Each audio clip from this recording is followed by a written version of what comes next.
ప్రాచీన తెలుగు కవులు అక్షరాలతో ప్రకృతిని ఎంత అద్భుతంగా చిత్రించారో ఇప్పుడు చూద్దాం. ఒక చిన్న పక్షిని లేదా చెట్టును చూసి గొప్ప విషయాలు నేర్చుకోవచ్చా? ఖచ్చితంగా. అదెలాగో తెలుసుకుందాం. ఇక్కడే వర్ణన అనే కవిత్వ కళ మొదలవుతుంది.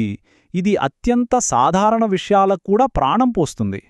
ఉదయాన్నే ఒక కోడిపుంజు నిద్రలేచే తీరును పాల్కురికి సోమనాథుడు కళ్లకు గట్టినట్లు వర్ణించిన విధానం అద్భుతం.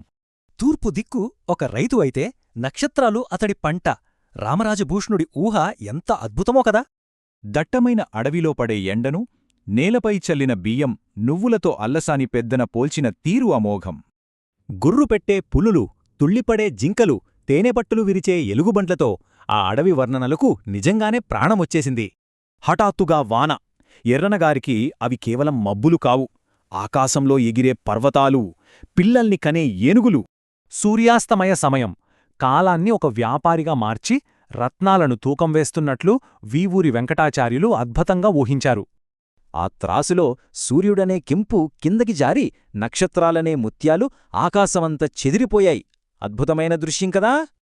రాత్రివేళ ఆ వెన్నెల ఎంత స్వచ్ఛంగా ఉందంటే సాక్షాత్తు ఆ దేవతలకే కళ్ళు చెదిరి మతిభ్రమించేలా చేసింది. అసలు విషయం ఏమిటంటే, ఆ స్వచ్ఛమైన వెన్నెల కాంతిలో దేవతలు తమ సొంత వాహనాలను సైతం గుర్తుపట్టలేకపోయారు. మరి చీకటి మాట ఏమిటి? దట్టమైన నల్లటి కారు చీకటి కూడా నిజంగా అందమైనదేనా? అదెలాగో చూద్దాం. అవునంటారు కవి దాశరథి. ఆకాశం అనే అందమైన ముఖంపై చీకటిని ఒక చక్కటి కస్తూరి బొట్టులా ఆయన దర్శించారు. మరి ఆ మెరిసే నక్షత్రాలు? ఉగ్ర శివతాండవంలో పగిలిపోయిన వెండికొండ రాళ్లే ఆ చుక్కలని శ్రీనాథుడు అద్భుతంగా ఊహించారు. ఇటువంటి అద్భుతమైన దార్శనికత గల కవులు తమ కావ్యాల ద్వారా ప్రకృతికి అక్షర రూపమిచ్చి శాశ్వతం చేశారు. కవిత్వం కేవలం అందమే కాదు, బద్ధశత్రువులు కూడా కలిసి ఆడుకునేలా ప్రకృతి ద్వారా గొప్ప సహజీవనం నేర్పుతుంది. అసలు విషయమేంటంటే, ప్రకృతిని నిశితంగా గమనిస్తే మానవత్వం వెల్లివిరుస్తుంది, పర్యావరణ విధ్వంసం పూర్తిగా ఆగిపోతుంది.